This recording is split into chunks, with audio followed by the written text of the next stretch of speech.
¿Qué tal amigos? ¿Cómo están? Muy buenas tardes. El día de hoy, ¿qué les vamos a compartir? Hoy les vamos a compartir respecto a los clasificadores numerales en la lengua maya. Así que vamos a comenzar.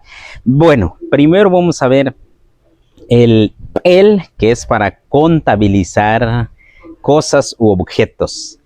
Y tul se refiere para contabilizar todos los seres vivos, incluyendo los animales, insectos y nosotros, todos los seres vivos, tulacal, ¿no?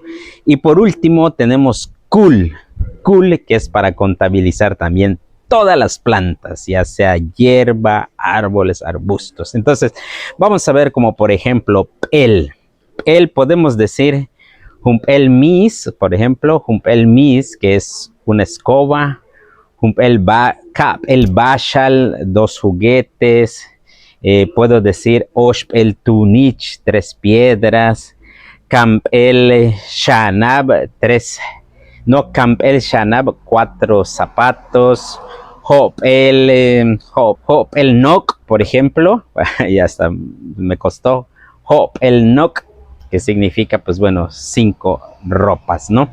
Y bueno, lo mismo podemos hacer con tul.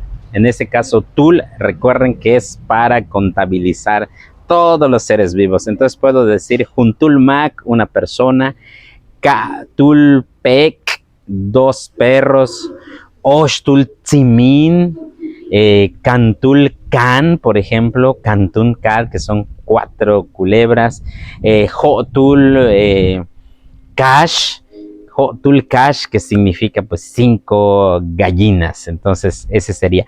Y bueno, por último está el kul, que se refiere a las plantas. Entonces allí vamos a ver Juncul guayan, por ejemplo, una planta de guaya.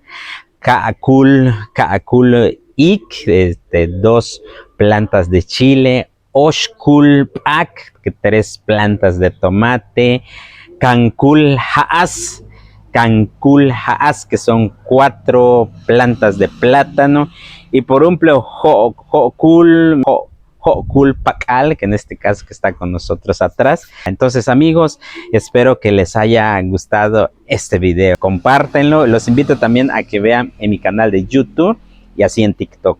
Kananta Baesh. Cuídense.